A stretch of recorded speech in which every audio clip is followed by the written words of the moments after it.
Deus é soberano. Jonas capítulo 1, versículo 4, diz assim a palavra do Senhor. Mas o Senhor enviou um forte vento sobre o mar, caiu uma tempestade violenta, de modo que o navio estava a ponto de despedaçar. Então os marinheiros tiveram tanto medo, e cada um clamou ao seu Deus, e atiraram a carga do navio ao mar, para deixá-lo mais leve, mas Jonas havia descido ao porão do navio, tendo deitado, dormia profundamente. Até aí tá bom. Hoje eu faço um tema que está por toda a Escritura, e queridos, se você entende isso aqui que eu vou dizer hoje, isso traz uma paz para o nosso coração, independente da circunstância a qual nós estejamos passando, seja politicamente, seja na família, seja em relação a qualquer coisa, no trabalho, de aviso prévio, não importa. Se você entende a soberania de Deus, isso vai trazer uma paz fundamental para que você viva de forma tranquila. Veja, aqui no livro de Jonas, nós vemos, como lemos aqui no versículo 4, né? Deus mandou um vento. Depois no versículo 7 diz que Deus mandou um peixe. No capítulo 4, ali no finalzinho, vai dizer que Deus faz crescer a planta, depois Deus mandou verme comer a planta. Ou seja, por mais que essa história seja conhecida por conta do grande peixe, como tem pregado nas últimas semanas, ela fala, na verdade, sobre um grande Deus, um Deus que governa de forma soberana todas as coisas. Nada, absolutamente nada foge do controle do Senhor. Eu sei que dizer que Deus é soberano é uma doutrina que às vezes muitos não gostam, na verdade, detestam, dependendo da pessoa. Por quê? Ora, porque o homem, por si mesmo, não gosta de ser governado por ninguém.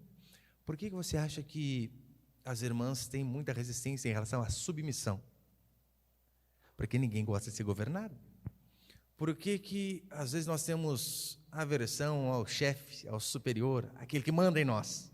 Ninguém gosta de ser governado. O ser humano, se ele pudesse, ele tiraria Deus do trono e ele se sentaria lá, porque ele gosta de ser o dono das suas decisões, das suas vontades, daquilo que ele bem entender. E esse é o problema de muitos, inclusive de muitos evangélicos. Por quê?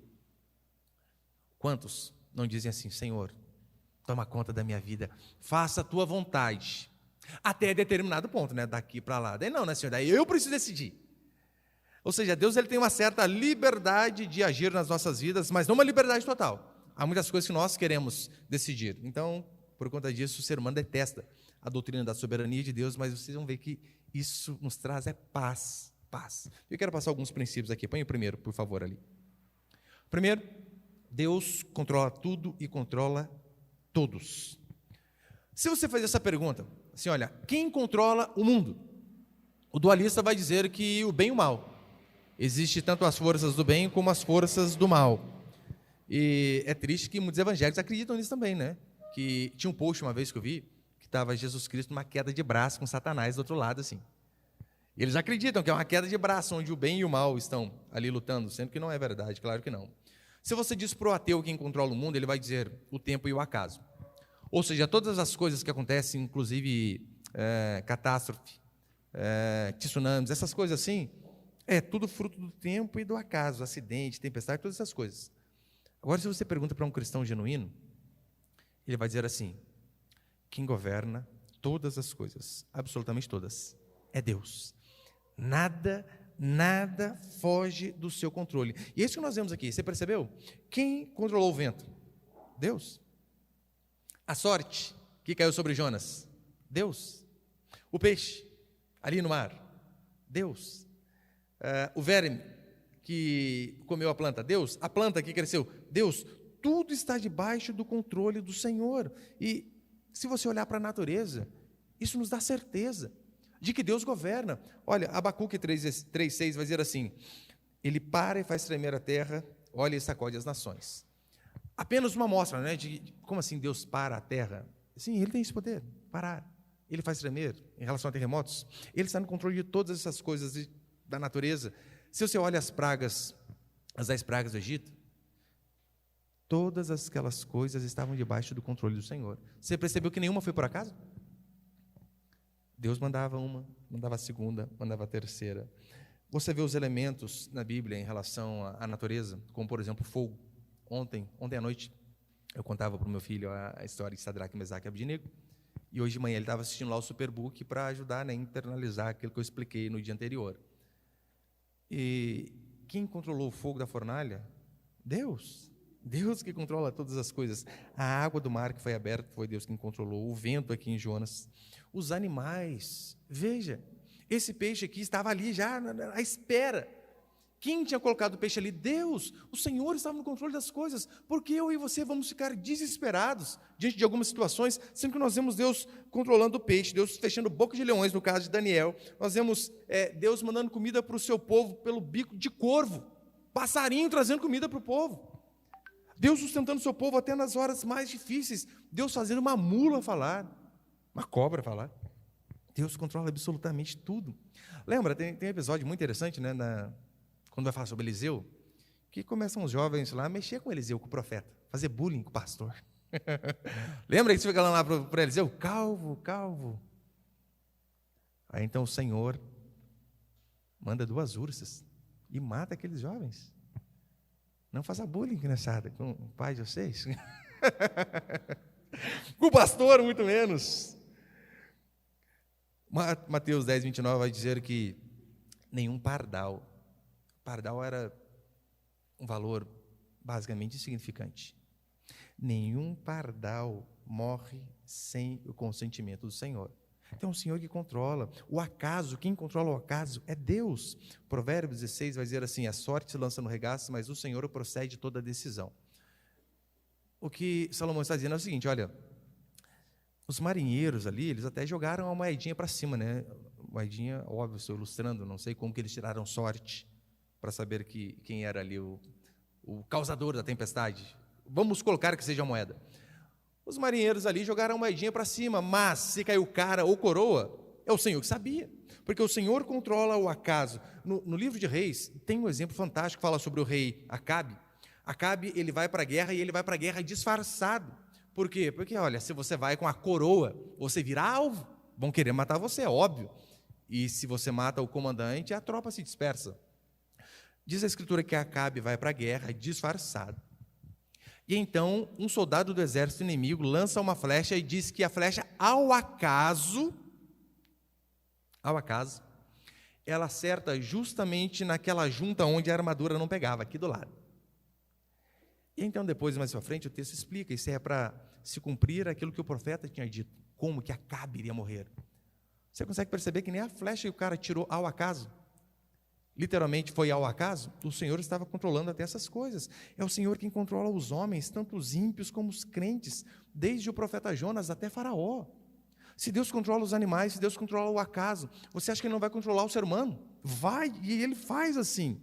Provérbios 21 vai dizer assim: como ribeiros de água, assim é o coração do rei na mão do Senhor, este, segundo o seu querer, o inclina. Para mostrar que aquilo que os reis fazem, seja algo bom ou algo ruim, não foge do controle do Senhor. Deus controla. E Deus, Ele inclina o coração do rei, né, para a direita, para a esquerda, é Ele que faz isso. É tão certo que em Lucas tem um exemplo tão fantástico, para que eu e você possamos olhar e saber, olha, os homens, os governantes, de fato, estão debaixo do controle do Senhor. Ali em Lucas, capítulo 1, César Augusto, ele faz um decreto. Um rei ímpio decide fazer um decreto. Eu coloquei ali, põe ali, Lucas 1, 21. Lucas 2, 1, perdão. Naqueles dias foi publicado um decreto de César Augusto, convocando toda a população do império para recensear-se. Ou seja, ele queria contar a população. Ele faz assim: olha, eu vou fazer um decreto aqui, eu quero saber, né, quantos tem em cada tribo, por isso vocês precisam cada um ir para a sua tribo de origem. Lembrando, aqui o que estava acontecendo, Maria estava grávida, prestes a dar à luz. E então vem um governador ímpio e baixa um decreto desse. Olha o que diz a sequência, põe ele, por favor. Lucas 2, versículo 3 a 6.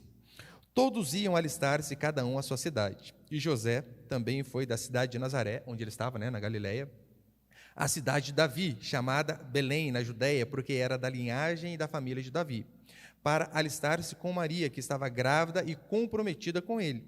Enquanto estavam lá, chegou o tempo dela dar à luz. Que coisa!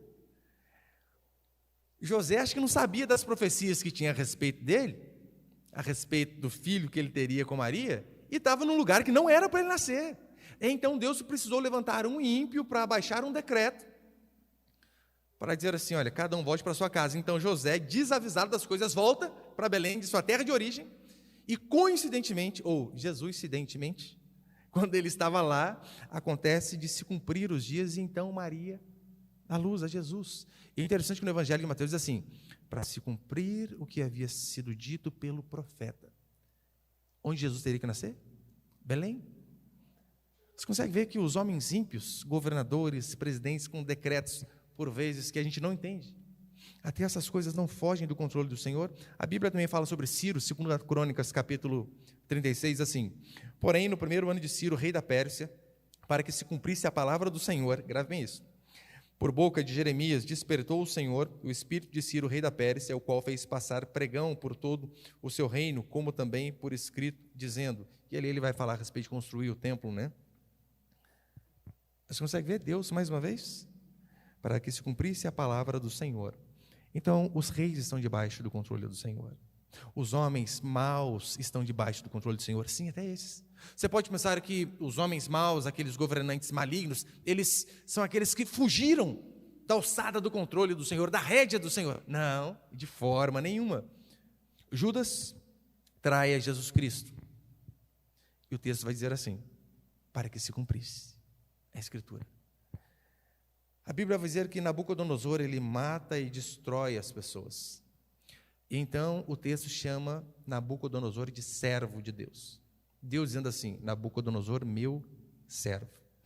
A maldade humana está debaixo do controle do Senhor. Amós, capítulo 3, versículo 6, vai dizer, tocar-se-á trombeta na cidade sem que o povo se estremeça? Sucederá algum mal à cidade sem que o Senhor o tenha feito? Repare, eu disse que o Senhor, ele controla a maldade do ser humano, não que ele coloca a maldade no ser humano. Judas, ele era maligno por conta do pecado, então Deus usou o pecado de Judas para que a vontade soberana dele, para que o propósito dele, no final das contas, acabasse sendo cumprido. A mesma coisa em relação a Nabucodonosor, ele era um homicida, sim, era como se fosse um cão raivoso. O que Deus fez? Ele apenas soltou a coleira para que ele fizesse o que ele tinha que fazer, e para que a vontade de Deus pudesse ser cumprida. Então Deus, ele não coloca a maldade no coração do ser humano, mas ele usa por vezes a maldade do homem maligno para que os seus propósitos sejam cumpridos. E se os homens maus estão debaixo do controle do Senhor, você acha que os crentes não estão? Óbvio, esses muito mais. Nós só fomos salvos, queridos, porque Deus é soberano. Porque você lembra que Jesus disse? Não fostes vós quem escolheis a mim, pelo contrário, eu vos escolhi a vós outros. A nossa escolha em relação ao Senhor foi Deus quem fez. Em Atos, vai dizer que Paulo está pregando, então diz assim, enquanto Paulo pregava, Deus abriu o coração de Lídia para que ela pudesse receber o Evangelho. Ou seja, o pastor, o máximo que ele pode fazer é isso aqui que eu estou fazendo, abrir a boca e pregar o texto. Mas é Deus quem quebranta, quem toca o seu coração, quem abre o coração para que você possa receber o Evangelho. Em João, Jesus vai dizer assim, ninguém pode vir ao Pai, ninguém pode vir a mim se o Pai não o trouxer. Nós que viemos a Deus, não, eu sei que a gente pensa, né, eu vim por minhas próprias pernas, não foi, é o Senhor quem nos conduziu. Atos capítulo 13, diz assim, os gentios, ouvindo isso, regozijavam-se e glorificavam a palavra do Senhor, e creram todos os que haviam sido destinados para a vida eterna. Quem creu? Aqueles que foram destinados. Tudo está debaixo do controle do Senhor. Pastor, eu sei, mas tem a minha parte, óbvio, né? Eu tenho que querer. O Senhor prega, os pregadores pregam, mas eu tenho que querer. Ora, Filipenses diz que é Deus quem efetua em nós o querer e o realizar. O querer que nós temos no coração de, olha, é isso que eu quero, é Deus que gera. E é Deus quem nos fortalece para realizar isso também. Por quê? Porque naturalmente ninguém quis. Meu querido, você nunca quis a Deus, eu nunca quis a Deus. Nós, na verdade, tínhamos aversão a Deus, todos, sem exceção, até os mais bonzinhos, tínhamos aversão a Deus. Pastor, mas calma aí, eu tenho que pelo menos ter fé. Não é isso que a Escritura diz? Sim. Mas Efésios 2,8, Paulo deixa isso bem claro. Pela graça sois salvos, mediante a fé. E isto, né, um pronome demonstrativo, se referindo à fé. E isso não vem de vós, é dom de Deus, não vem de obras, para que ninguém se glorie. Ou seja, até a fé que nós temos em Deus, foi Deus quem gerou isso em mim e em você. Romanos 2,4, Paulo ainda diz assim: ou desprezas a riqueza da sua bondade, tolerância e longanimidade, ignorando que a bondade de Deus é quem te conduz ao arrependimento. O que nos conduz ao arrependimento? Deus, em sua infinita bondade e graça. E se você entende isso, se você entende que Deus é soberano, meus irmãos, mas isso vai ter implicações bem práticas na sua vida e no seu dia a dia, para tudo. Né? Para encerrar, põe ele, por favor, segundo. Você vai entender que a soberania de Deus é fonte de fé. Por que eu digo isso? Ora, muitos erroneamente pensam da seguinte maneira, né? Raciocinam da seguinte maneira: olha, se Deus é soberano, não é necessário orar, não é necessário trabalhar, não é necessário se esforçar, pelo contrário, justamente porque Deus é soberano que nós vamos orar, porque nós temos certeza de que a sua vontade vai ser feita. Então é por isso que nós oramos. Porque você oraria por emprego, então, se você não acredita que Deus é soberano sobre a economia? Por que você ora para Deus te abençoar e Deus te prosperar? Porque você acredita que Deus é soberano sobre a economia, sobre os governos, sobre os patrões, sobre as empresas. Muitos pensam, olha, para que pregar se Deus é soberano? É Ele quem escolhe? Não, é o contrário. É justamente porque nós cremos que Deus é soberano e tem os seus espalhados em todos os lugares, é por este motivo que nós pregamos. Deus é soberano e Ele pode subjugar a vontade do ser humano. Porque convenhamos, né? Tem pessoas que às vezes a gente vê e diz assim, aquele ali converter, não vai, né? Eu não vou dar o exemplo do Tiago dessa vez, porque a última vez ele reclamou comigo, né? Não vou falar, porque fala, pastor, até que o último culto ele falou isso, né? Até que enfim, o senhor não deu o meu exemplo ruim agora, hein? Eu não vou dar de novo.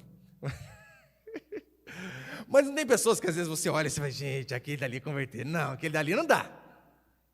Tem gente ruim, mas aquele não vai. Eu pensava isso dele, né? Eu sei que depois ele vai perdoar eu de novo ter falado isso. Mas não tem pessoa que você vê assim e fala, gente, esse aqui crente? Não. É por isso que a gente ora, porque Deus, Ele é tão poderoso que Ele pode subjugar a vontade do ser humano. Ele pode quebrantar aquele duro de coração. Por quantas vezes eu falava para minha esposa, você nunca vai me ver dentro de uma igreja de crente. Eu tinha aversão a crente. Fui criado no catolicismo a vida inteira. E, nossa, você vê o crente com Bíblia, já dá uma imagem de alguém que vai confrontar você os seus erros. Eu, pelo menos, tinha essa imagem. Eu vi um cara passando com a Bíblia, eu já vi meus pecados. Porque eu vi a imagem de Deus nos crentes, né? Hoje, talvez, as pessoas não andam mais com Bíblia, né? Porque tem tudo no celular, smartphone, um monte de coisa. Mas antes passava aqueles varões de bicicleta, terno e gravata, com aquela Bíblia, parecia uma lajota. Você via aquilo lá, falei, gente do céu. Eu tinha ojerias daquele povo. E eu falava para minha esposa, você nunca vai me ver na igreja de crente. Está aí hoje, pastor. Pior, né? Aquele velho adágio popular, né? Você gosta para cima, cai na testa. Deus é soberano. Por isso Ele pode subjugar a vontade do ser humano, a dureza de coração. Então não há pessoas duras demais que Deus não possa quebrantar o seu coração. E por isso que nós oramos. Por isso que nós devemos orar. Ele é poderoso. Veja o que a Escritura diz. Deus faz de assassinos o homem de Deus. Lembra Moisés? Moisés matou um homem. Matou um homem. Então Deus dá a lei por intermédio dele, de um assassino. Deus, Ele consegue converter religiosos como Paulo, corruptos como Mateus. Gente, você imaginou Lula convertendo? Gente, talvez esse não dá, pastor. Esse dá também. Deus é poderoso para quebrantar qualquer um. Deus pode salvar o drogado, o alcoólatra, a prostituta, o homossexual. Não há impossíveis, porque nós cremos na soberania de Deus. Exatamente por conta disso que nós oramos. Se você acredita nisso, isso vai te fortalecer. Quantas irmãs eu já vi, pastor, o meu marido, eu não consigo ver esperança para esse infeliz. Não dá. Teve uma vez, não sei qual casa, estava aqui da igreja conversando, né? Mas meu marido é isso, é aquilo, é aquilo outro. E eu ouvindo a irmã dizer, e eu rindo. Eu, pastor, eu estou falando sério, você está dando risada. Aí você está me descrevendo, criatura. Conversa aqui com a minha esposa, só não apanhava porque eu tinha medo dos irmãos dela, só por conta disso. Eu era o cão chupando manga. Então, há sim esperança quando a gente acredita na soberania de Deus. Porque Ele é soberano, nós podemos orar por cura, nós podemos orar por porta de emprego, nós podemos orar pela família, pela prosperidade. Porque se Deus não é soberano, queridos, para que orar? Se nós não acreditamos que Deus é soberano, a oração não tem utilidade, não tem funcionalidade. Agora, se Deus ele não fosse soberano, gente, eu não saí nem de casa. Se eu não acreditasse que Deus é soberano, você imagina o tanto de louco que tem dirigindo por aí, o tanto de coisas que podem acontecer com a gente, mal súbito. Você sabia que uma das maiores causas de acidente de trânsito é por conta de desinteligência conjugal? Vocês falam bonito, né? Briga de casal. Aí o marido e a esposa discutem a relação em casa, o cara sai louco da vida, dirigindo igual um maluco e atropela você, que não tem nada a ver com o negócio. Se nós não acreditássemos na soberania de Deus, para que sair de casa? A gente fica escondido, claro.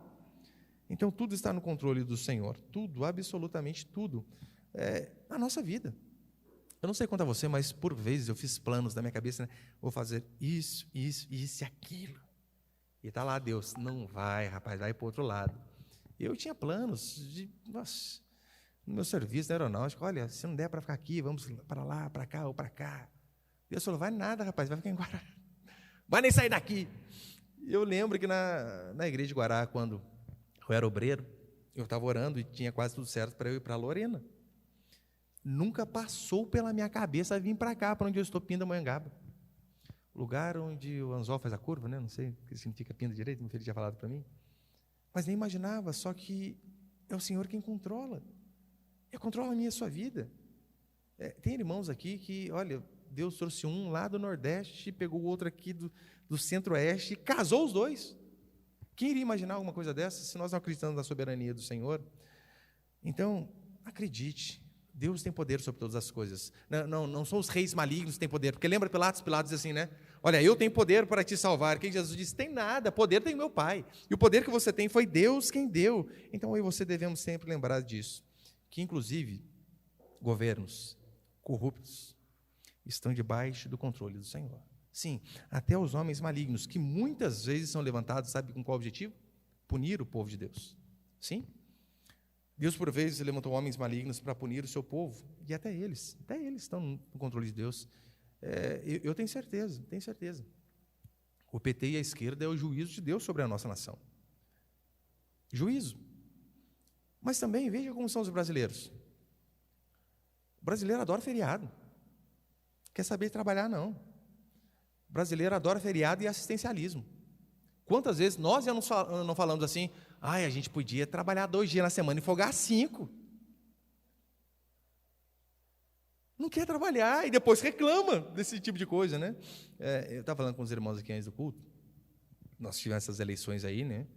E eu falei, olha, muito do que aconteceu desses votos para esse ex-presidiário cachaceiro condenado voltar ao poder, é por conta de pais cristãos. Por que pais cristãos? Pais cristãos que não fizeram o dever de casa de ensinar os seus filhos. Simplesmente terceirizaram para a escola, para a faculdade e deixou. Daí está lá, o seu filho passa 2/3 da vida dele, do dia dele, ouvindo ensinos esquerdistas. Daí ele vem para casa e ele tem 1/3 para dormir, para ficar com você e para fazer todas as outras coisas. Você acha que ele vai seguir o quê? Vai seguir aquilo lá, claro que vai. Só que eu e você precisamos ter paz, por quê?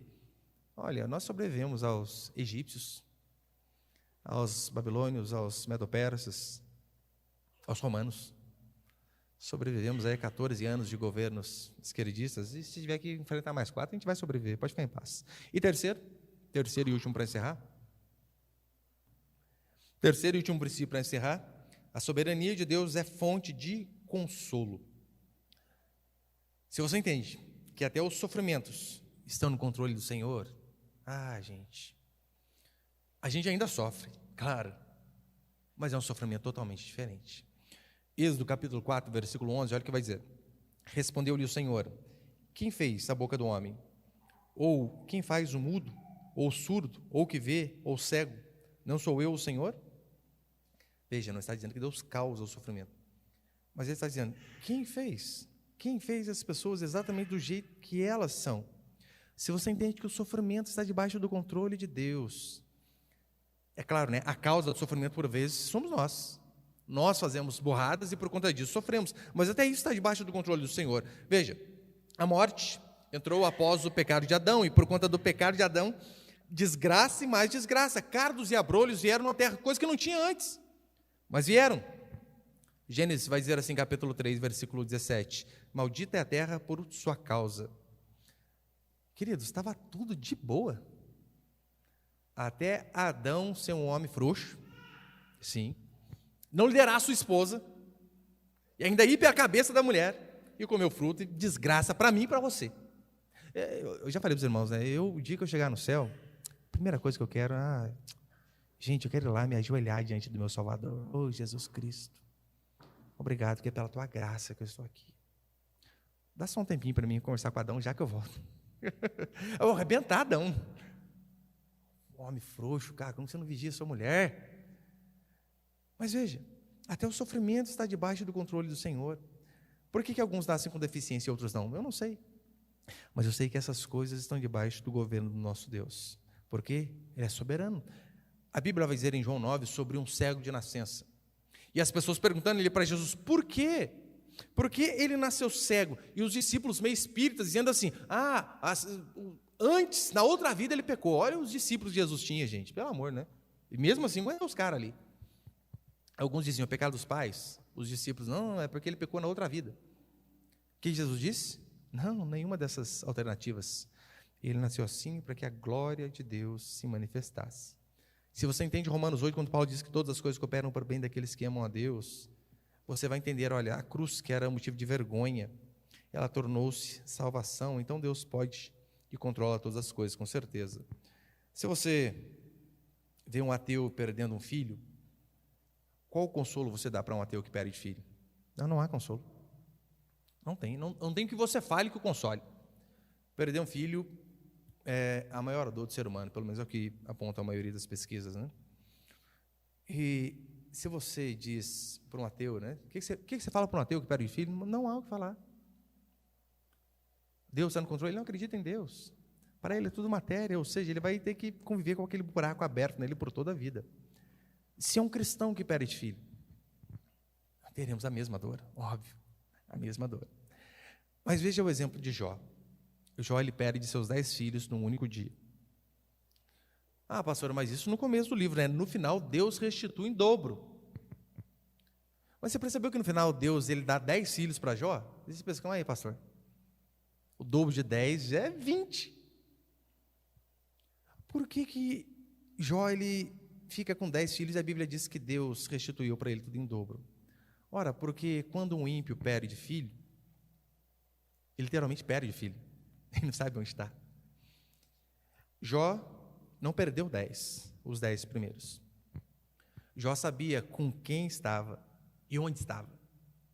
Ele sabia que eles estavam apenas separados pelo tempo.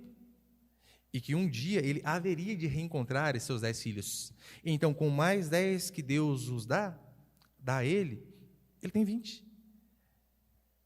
Eu sei que ainda assim é difícil para o ser humano enfrentar a dor do luto. Só que, queridos, isso nos traz uma paz. Mas traz uma paz tremenda. A minha e a sua vida, ela não é fruto do acaso. Nós não somos um carrinho de corda, né? Que você fica dando corda no carrinho e simplesmente solta e vê, batendo por onde que vai dar. Se você entende que Deus faz todas as coisas, que Deus nos fez com o propósito, que nós não estamos vagando aqui neste mundo, né? Ao nosso bel prazer. Se você entende que todas as coisas estão debaixo do controle do Senhor, a sua vida, os governos atuais, né, talvez está mais trazendo medo para você, você consegue ter paz, saber que, olha, eu não sei por que está acontecendo isso no meu país, eu não sei por que mais da metade da população votou nesse cara de novo, eu não sei o que vai ser da gente, eu não sei se eu vou comer cachorro, não sei. Os irmãos têm bastante cachorro aí, estão cegados, né? Tem um abastecimento ali durante um período. Eu não sei. Eu sei que a princípio tudo aponta a uma desgraça. Mas ainda assim nós cremos que Deus é quem governa. E se Deus é quem governa, nós sabemos que o seu povo sobreviveu por períodos muito mais difíceis. Deus cuidou do seu povo. E Deus vai continuar cuidando da gente sempre. Amém, meus queridos?